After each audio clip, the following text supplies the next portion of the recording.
olá, todos sejam muito bem-vindos. Olá, todos sejam muito bem-vindos. Hoje é segunda-feira, 26 de setembro de 2022. Eu já estou com a voz tranquila. Hoje em Curitiba, uma chuva brava aqui na região. O cenário está um pouco escuro, porque a janela que fica aqui à frente, o clima está tão nublado que a iluminação não está sendo suficiente. Eu melhorei e o Cabral está com uma gripe hoje, mandou mensagem para nós bem cedinho, 7 horas da manhã. Dizendo que começou a ficar com uma gripe ontem no final do dia, ele não conseguiria fazer o programa hoje. Então, viu que o pessoal comentou ali. Então, Cabral está gripado no dia de hoje, então ele suspendeu o 7 Commodities em Foco, e ele vai fazer a agenda comentada do dia toda segunda-feira e vai fazer o fechamento do mercado na sexta-feira. Então, é uma super parceria que nós estamos fazendo aí com um dos melhores analistas econômicos do Brasil. E ele veio para comentar em detalhe a agenda da semana, do que vai acontecer, do que pode acontecer, índices econômicos exclusivo para assinantes do Commodities em Foco. E isso deve começar muito provavelmente já na próxima semana. Então, Cabralzão aí, uma grande... Não tem nem o que falar, né? Todo mundo conhece o Cabral. E hoje eu já vi o pessoal comentando ali, mercado no vermelho, hoje sell-off não só macro, mas de commodities também, só tem uma commodity subindo, o restante tudo no vermelhinho. E dólar DX estourando aí 113 pontos. Então deixa eu compartilhar a tela. Essa é a tela aqui, são dos índices futuros. Então eu não comento muito sobre economia, mas como o Michael comentou ali o sell-off, eu falei, vou dar uma olhadinha para ver o que está acontecendo. E realmente nós vemos basicamente tudo no vermelhinho de hoje. Com relação à Itália, a Itália teve eleições agora nesse fim de semana, parece que a extrema-direita está ganhando, até pelo que eu vi, o Emerson Fittipaldi foi eleito aqui pelo Brasil como deputado, né, como congressista, o restante, e o Japão também, o restante tudo no vermelhinho aqui, com uma queda. E no ano, acompanhativo no ano, pelo que eu vejo aqui, só B3 aqui, a nossa Bovespa, que está no verde em dólares. Em dólares. Todo o restante no vermelho. E o problema é que não é vermelho de um dígito, como está aqui, ó. Nem sei o que é esse daqui. Tudo 2 dígitos, 30%, 30%, 20%, 30%. Então, realmente, mercado indo por uma liquidação. O que é normal também, eu achei engraçado que sempre que eu vou fazer o programa aqui pela manhã, eu vou nas notícias para ver, como eu tenho o Refinitiv, eu vou para a Reuters para ver o que está acontecendo. E aí tem essa matéria aqui, crise de energia e inflação podem levar grandes economias à recessão. Então, claro, todo mundo sabe disso, está comentando, é uma matéria atrasada, mas é bacana para ter uma visão de como que os jornalistas, como que as pessoas que elas entrevistaram estão pensando com relação à recessão. Porque é muito fácil para nós que estamos aqui atrás da câmera, tudo, que temos interesse em vender nossos serviços, vir depois e dizer, o analista falou isso e aconteceu o contrário, eu já tinha avisado, eu avisei, eu sabia, não sei o quê, mas não é bem assim que funcionam as coisas, né? Depois que as coisas acontecem, fica fácil de a gente prever. Então eu acho bacana essas matérias para a gente ter uma ideia do que move a economia realmente está pensando. E eles falam realmente uma desaceleração aqui de 3%, 2,2% em 2023.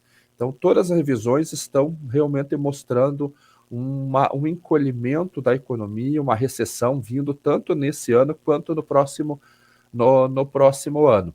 E as commodities já começam a refletir isso justamente nesse momento. Só que além das commodities, o principal ponto que eu acho que é importante, que está derrubando os mercados, é o dólar DX. Porque o dólar, na verdade, é o risco, né? Quando você vê a cotação do dólar subindo, você tem uma visão de como que está o sentimento com relação ao risco. E o dólar ele passa a ser a fonte mais segura que existe no mercado financeiro total. Então, sempre que o dólar começa a subir, mostra uma certa insegurança, você vai ver essa insegurança através de outros indicadores, como inversão de curva de juros nos Estados Unidos, e esses indicadores. Mas o dólar, por tratar-se de uma paridade com relação a outras moedas, e no caso do dólar DX, ele é uma paridade com moedas fortes, e nós vimos essas moedas fortes realmente perdendo a paridade de 1 por 1, nós estamos vendo que o mercado está buscando a segurança do dólar. Parte por causa do risco, parte por causa que o governo norte-americano, o Fed, começou um ciclo de alta em sua taxa de juros, então já começa a falar em rendimentos positivos frente à economia. Então, sempre que o dólar estiver forte, ele vai passar a ser negativo para as commodities, porque commodity trata-se de renda variável, então, e ele é um seguro contra a inflação, né? Commodities são grandes drivers de inflação. Então, se o mundo começa a combater a inflação e busca a segurança da moeda norte-americana, a tendência natural seja que as commodities caiam. E é isso que nós estamos vendo hoje. Então, o petróleo, você vê que ele fez uma queda muito forte na sexta-feira, ele caiu mais de 5%. Na última sexta-feira, ele veio abaixo de $80 o barril, e hoje ele já está caindo 1%. Então, ele está em $77,97 o barril para o vencimento agora novembro. O petróleo do tipo Brent, que passa a ser o cálculo da nossa paridade de combustível, também está caindo 1% e a $85 o barril. Por que o petróleo é importante para o agronegócio, para a economia? Primeiro, porque ele é a commodity mais importante que tem. Ele é energia, combustível, energia, uma série de derivados que são fabricados através do petróleo. E ele trata-se do primeiro grande driver com relação a crescimento e recessão econômica. Então, essa queda, ela simboliza que o consumo realmente caiu, porque a oferta já está apertada. Nós sabemos que é uma oferta restrita da commodity. E o consumo caiu a ponto de derrubar os preços, além de uma saída de fundos especuladores dessas posições de petróleo migrando para a renda fixa, migrando para um ativo mais normal. Qual que é a vantagem de uma queda no petróleo quando nós falamos aqui para o agronegócio nosso? É a paridade como combustível. Porque o frete ele ainda continua muito caro aqui no Brasil, e isso tem atrapalhado o basis local do milho, da soja e de várias outras culturas. Então, sempre que você tem o custo de transporte muito elevado, isso impacta diretamente no basis, porque somos tomadores de preços. Se o petróleo começa a cair, a gente começa a ter defasagem e o preço cai, melhora o basis para quem está vendendo a commodity. Mas eu vejo que com essa queda do petróleo que nós tivemos na sexta-feira, esse relatório é do dia 23, ou seja, é de sexta-feira, infelizmente o mundo não acabou no dia 24, como havia uns comentários ali, nós estamos basicamente even. O que afetou isso daqui? Por que isso daqui não está negativo? Porque o dólar fechou com uma alta, ele fechou com R$ 5,26 na última sexta-feira. Então, houve uma alta muito forte do dólar. Nós comentamos no programa pela manhã que haveria essa chance devido ao dólar DX estar subindo, está em 111 pontos, e hoje a tendência era novamente repetir o movimento de sexta, porque o dólar está subindo aqui 0,6%. Então, o petróleo caiu já, somando sexta e hoje, 6%, e a paridade está even, ou seja, não precisa reajuste para baixo nem para cima. Isso mantém a paridade, falei, o preço não tem expectativa de redução de preço de gasolina e de diesel aqui no Brasil. Então, as vendas de commodities continuarão sofrendo justamente com esses preços dos combustíveis que afetam o preço do frete. Isso dificulta a compra, por exemplo, de milho para o suinocultor, o avicultor, o pecuarista em Santa Catarina, Rio Grande do Sul, porque esses estados não plantam safras de inverno, eles não têm safrinha. Então eles têm que comprar no tributado de outros estados, Paraná, Mato Grosso do Sul, próprio Mato Grosso, e fica muito caro essa compra, então reduz o consumo no mercado doméstico. Indo para a Bolsa, de Chicago, nós já vemos aqui o trigo caindo 1,33%, $8,68. O trigo que voltou a bater $9 na última semana, aqui no dia 21, devido àqueles problemas que estão acontecendo, a escalada dos problemas lá no Mar Negro. Esse fim de semana começou o referendo, e aquilo ali mostra-se realmente um problema, porque as pessoas estão indo votar sobre mira de armas, muitos estão com o rosto fechado, coberto, daí a gente, e só dão o nome, pelo que eu li nas matérias aqui, simplesmente dão o nome, não mostram documentos e fazem a votação. Então nem sabemos se eles são realmente moradores ucranianos destas regiões ou são soldados russos se passando por moradores e votando. Eu, na sexta-feira, comentei que eu acredito que essa região leste da Ucrânia vai ter o resultado do referendo positivo para anexação, por causa justamente dessas ameaças dos soldados por lá. Isso é uma escalada muito forte, porque a própria Turquia já falou que não concorda com essa medida. E a Turquia é importante, primeiro, porque ela tem um ótimo relacionamento com Moscou. Segundo, foi ela que intermediou, junto com a ONU, a implantação do corredor humanitário para as exportações. E esse acordo foi realmente um marco. Já são mais de 218 navios que saíram dos portos ucranianos já com commodities agrícolas. Então, o fluxo começou graças a um acordo intermediado pela Turquia e pela ONU.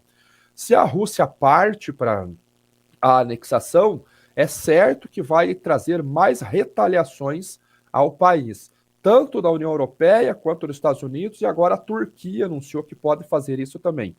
A China já fez uma declaração pedindo que resolvam esse problema, que ela também já está sendo prejudicada. Na China também, falando em China, saiu um boato aí do que o Xi Jinping estava preso nesse fim de semana aí em prisão domiciliar, porque logo tem as eleições lá, ele vai tentar um terceiro mandato, que a princípio é quase certo que ele conseguirá. Há um professor que dá aula em Shanghai, professor Zaidan, lá no Twitter, ele falou que é boato, na verdade ninguém tem 100% de certeza de nada. A princípio parece que é realmente boato, mas não sabemos. Mas se a China começar a ameaçar a Rússia, a gente pode ver realmente uma redução nas escaladas. Mas a gente não sabe como é que é a cabeça do Putin. Ele já convocou 300 mil reservistas, já está causando revolta na população, mas lá a gente sabe que não pode haver manifestações, então muitos foram presos, e ele decretou 10 anos de prisão para quem deserdar, para quem não for servir o exército. E o Maico falou aqui que o Putin já está preparando 1 milhão de homens, ou seja, mais convocações. E ele, inclusive, fez um alerta, uma ameaça de que poderá usar bombas nucleares para proteger esse território que for anexado, se for anexado. Com todo esse cenário, a gente vê ainda a redução no preço das commodities, principalmente do trigo. Na semana passada, o IGC ele anunciou uma elevação da expectativa de oferta de trigo russo por lá, tanto de produção quanto de exportações. Então, as exportações de trigo russo elas estão projetadas em 36 milhões e meio de toneladas para essa temporada, mas hoje saiu uma notícia que na sexta-feira, saiu uma notícia que a Rússia começa a enfrentar problemas de logística, que o armazenamento de grãos já está sobrecarregado, porque quem está comprando o trigo russo é basicamente a China e um pouquinho a Índia. Outros países estão com dificuldades. Com um volume tão grande de exportação, já há problemas de logística, isso vai derrubar o preço do trigo e vai fazer esse fenômeno aqui. Agricultores russos podem plantar menos grãos de inverno. Claro que aqui ele fala que se as chuvas persistirem, está chovendo bastante por lá, mas há um problema de logística também. Então, pode ser que no próximo ano, para a próxima temporada, a gente tenha uma redução ou mais uma redução na oferta global do cereal. O fato é que hoje ele está caindo 1,39%, acompanhando basicamente todas as outras commodities. O milho também está caindo 0,48% hoje, a $6,73 o bushel, ele que chegou na semana passada a tocar os $7 o bushel novamente, hoje ele está caindo. O milho é a commodity que eu vejo com o cenário mais apertado. Está vindo redução de tudo quanto é lado com relação à oferta do cereal. Estados Unidos já teve redução diária, tem queda de produtividade. Europa com queda de produtividade, vai haver redução diária. A Ucrânia começou o plantio agora também, plantou 0,5% já de sua área estimada, quase 100 mil toneladas. Mas vai enfrentar problemas no plantio também. Já começam a vir relatos na China que há problemas também. Então, a oferta de milho, ela é a mais baixa desde 2012. Então, há essa matéria aqui na capa da Reuters, que ela fala que secas e guerras na Ucrânia empurram estoques globais para uma baixa preocupante. Esse gráfico ele mostra que a oferta para essa temporada do milho ele vai ficar mais baixo do que de 2012, que foi aquele ano que deu uma seca gigantesca nos Estados Unidos, uma quebra de mais de 60% na oferta das commodities agrícolas por lá. E esse ano nós estamos nos encaminhando para ter uma oferta, um estoque menor do que 2012. Segundo os cálculos aqui que a Reuters e a IGC fez, a oferta está projetada em simplesmente 80 dias de uso, o que é extremamente baixo. Então, o milho para essa temporada 22-23 realmente com um cenário ultra apertado. Qual que é a esperança do mundo? O Brasil e a Argentina. O Brasil, segundo a Conab e o OCDE, deve vir com uma oferta acima de 120 milhões de toneladas. Então, se o clima ajudar aqui, principalmente no verão e depois no safrinha, a gente deve ter uma produção recorde muito acima do que nós tivemos esse ano. O mundo está olhando para a oferta brasileira com a esperança de que nós poderemos suprir parte dessa quebra global do cereal. Isso é algo que vai acontecer ainda, há um desenvolvimento que tem que ser feito. O problema é que a Argentina já anunciou uma queda de oferta. Na semana passada nós mostramos que a Bolsa de Rosário reduziu a oferta de milho em 7%. Tá? Está aqui, a Bolsa de Rosário, queda no plantio, cairão 7% em relação à safra passada, devido ao clima seco. Então, sempre que eu mostro os mapas climáticos aqui, a gente vê uma bolinha de seca ali na Argentina. Então, a esperança do mundo justamente é a América do Sul, porque ao hemisfério norte, muitos problemas. Por que o preço cai?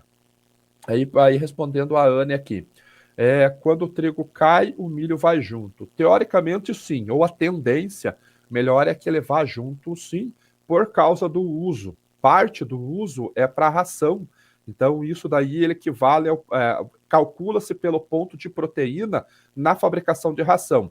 Se o trigo cai e a proteína fica mais barata do que o milho, pela arbitragem dos dois, o milho acaba caindo também. Hoje é esse cenário que nós vemos, né? Acompanhando o outro. O consumo de milho, ele está baixo. Esse é um fato que não tem como nós negarmos.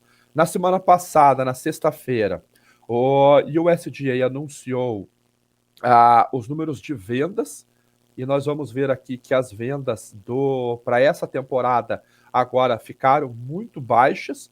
Aqui está o número 182 mil toneladas. O mercado esperava números entre 400 mil e 850 mil toneladas vendidas, e veio 182. Então, a demanda por milho nos Estados Unidos para exportação, realmente ela está muito ruim. Quando nós olhamos, o que eu ia mostrar agora que eu esqueci? Quando nós olhamos a fabricação de etanol, eu já mostrei para vocês também o relatório da EIA, Agência Administração de Informações Energéticas, lá dos Estados Unidos, nós vamos ver que na última semana a produção caiu drasticamente, que é esta linha aqui, Deixa eu deixar ela mais forte, que fica mais fácil para vocês visualizarem. Então, a demanda também caiu bastante na fabricação de etanol. Então, se nós temos redução de vendas, redução de uso doméstico, não tem como ser diferente a não ser o preço cair. O que limita a queda? A condição de oferta muito apertada. Indo para a soja hoje está estendendo a queda da última sexta-feira também. Na última sexta-feira, uma queda muito forte, mas foi um sell-off também de commodities. Hoje ela está estendendo a queda, uma intensidade um pouquinho maior. Lembrando que para ambas as commodities nós estamos ainda no pregão eletrônico ou pregão asiático que nós falamos. O mercado fecha às 10 horas, reabre às 10h30. O farelo de soja caindo e o óleo de soja caindo 1,21%, voltando abaixo de 63 centavos de dólar por libra-peso. O óleo de soja está sofrendo influência dos outros óleos vegetais, principalmente o óleo de palma. O óleo de palma que está com os maiores estoques em 3 anos, e isso tem afetado. A IGC também anunciou um aumento dos estoques de óleo de canola. Então, temos óleo de soja com expectativa de aumento, por causa de safra brasileira de soja muito grande, safra americana, apesar de menor que as expectativas iniciais, na faixa de 120 milhões de toneladas, e aumento de estoque também do óleo de palma. Então, o óleo de palma caiu para a mínima de 15 meses após alerta de um analista mostrando que os estoques estão subindo muito rápido. Então, o óleo de palma caindo acaba afetando o óleo de soja. E pela queda ser acima de 1%, e junto com uma queda um pouquinho menor do farelo, ele acaba influenciando o grão. A soja também, teoricamente, teria fundamentos para ter mais um rally de alta, porque os estoques lá na China estão extremamente baixos. Aqui, ó, preço de farelo na China atinge níveis recordes com oferta restrita de grãos. Então a China atrasou as compras devido aos preços da soja, tanto da Bolsa de Chicago, quanto de prêmio, quanto de frete, custo de reposição muito alto, margem muito negativa, comprou da mão para a boca, foi comercializando os seus estoques baixaram bastante, vou mostrar para vocês aqui, e agora o preço no mercado doméstico acaba subindo bastante, enquanto o restante do mundo tem caído. Se há uma queda na Bolsa e uma elevação na China, nós vamos ver uma melhora das margens para a China em algum momento, talvez ela volte a comprar. Então aqui nós vemos aqui embaixo os estoques de soja nos portos, para ver como está baixo em comparação com os outros anos. Então, o menor estoque desde 2016. Então,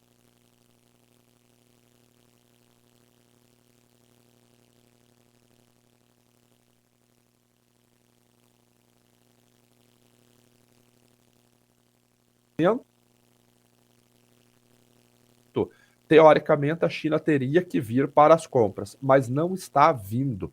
Realmente, ela está comprando na Argentina.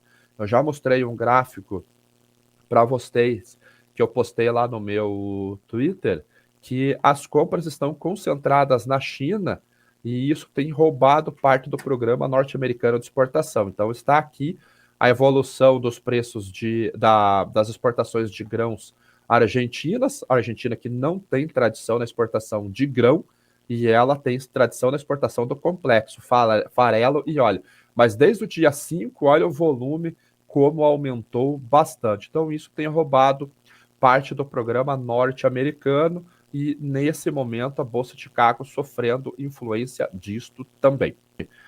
Eu acho que esses preços vão começar a reagir à colheita, porque já conhecemos os outros dados, sabemos que é uma oferta apertada, mas sabemos que a demanda caiu bastante por temores de recessão, muito caro, moedas perdendo paridade e todo esse cenário já conhecido. Então eu acho que nesse curtíssimo prazo a colheita, a chegada de produto no mercado, a condição destas lavouras que estão chegando no mercado, tanto de milho quanto de soja, porque trigo já encerrou basicamente a colheita, serão o driver de preço de curto prazo. Qual que é o risco? B3. O vencimento novembro continua na faixa de 89, não desce, não sobe aqui dessa faixa, mas final de mês tem vencimento de conta para o produtor rural, tem obrigação financeira para ser honrada, início de outubro também. Será que vai haver um movimento de aumento de oferta, de vendas por esse produtor? Pode ser, isso é pressão para baixo, de exportação começa a cair, e aqui nós dependemos do nosso dólar também, não só da Bolsa de Chicago, aqui também vai cair porque o teto vai começar a ficar mais baixo devido à paridade de importação. Então, eu acho que no curto prazo a gente pode ter uma pressão de baixa no preço do cereal aqui, mesmo com todo esse cenário apertado. Indo para o café que caiu bastante também. Na sexta-feira foi um dia de vendas geral, né? Então, aparentemente pelo gráfico, ele está numa tendência de baixa. Os estoques, eles caíram, já estão em 485 mil sacas na ICI, é o estoque mais baixo desde 99, só que algo começou a chamar a atenção. Lembra que eu comentei com vocês que eu assisti um podcast da Singenta com 2 técnicos que são produtores de cafés, e eles levantaram uma bola interessante lá. Falou que os números do Brasil não estão fechando. O número de consumo mais o número de exportação é muito acima do número de produção mais estoque. Então, alguma coisa está errada. E não foram os primeiros, há várias pessoas aí que estão no campo comentando, e na última sexta-feira saiu essa matéria aqui, que o governo do Brasil, ou seja, a Conab, admite que há problemas na maneira de levantar os dados.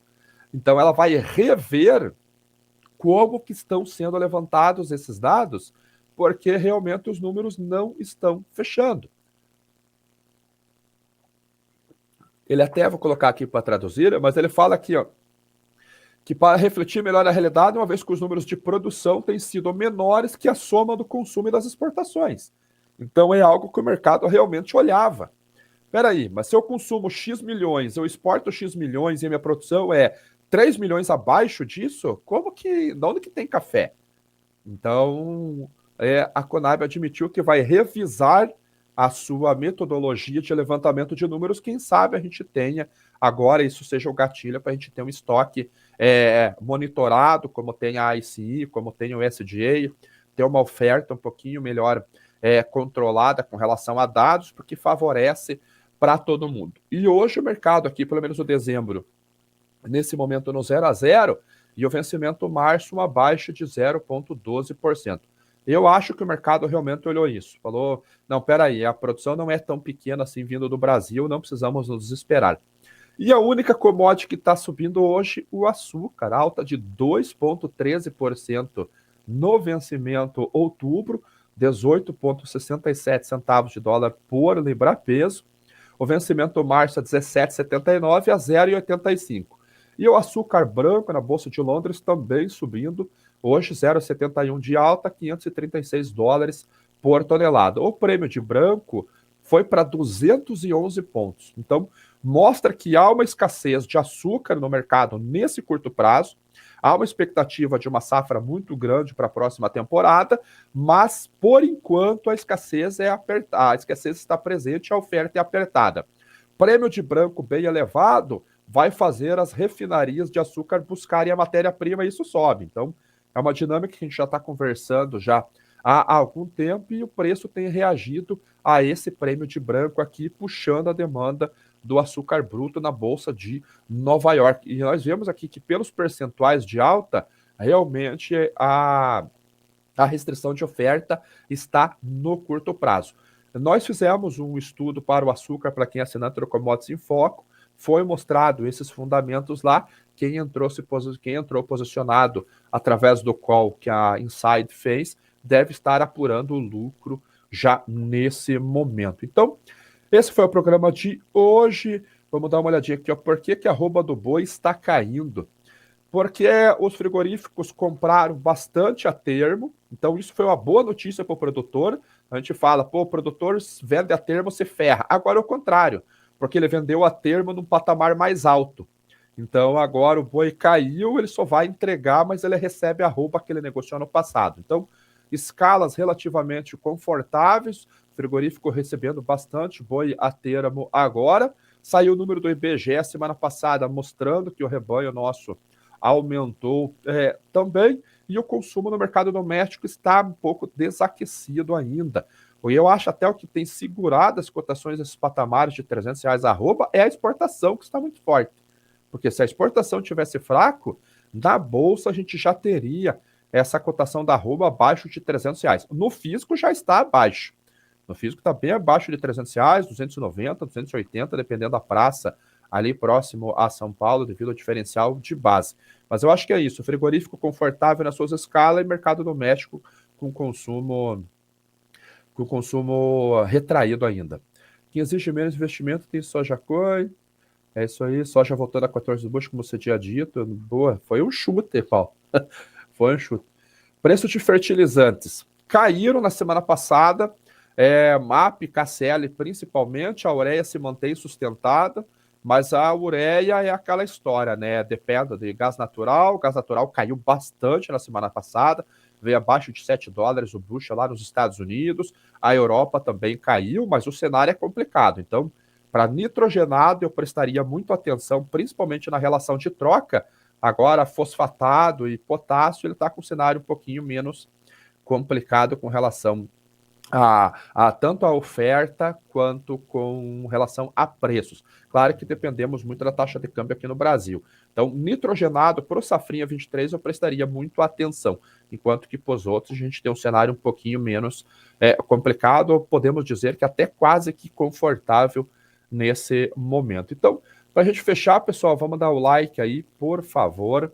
Aqui, vamos ver aqui na BMC, petróleo, já mostrei, né? Petróleo caindo 1% no dia de hoje. A China vai entrar comprando forte, eu também acredito, principalmente petróleo, já que as usinas estão voltando agora, nesse momento, a refinar a commodity. Então, eu ainda tenho um viés de alta para o petróleo para o fim do ano.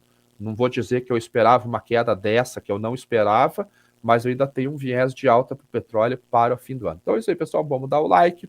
Agradeço a todos. Hoje, daqui a pouquinho, já estou pegando o avião, indo para o Espírito Santo, participar de um evento sobre café, o Vitória Coffee Summit, e voltamos amanhã na primeira hora do agro. Todos tenham um ótimo dia.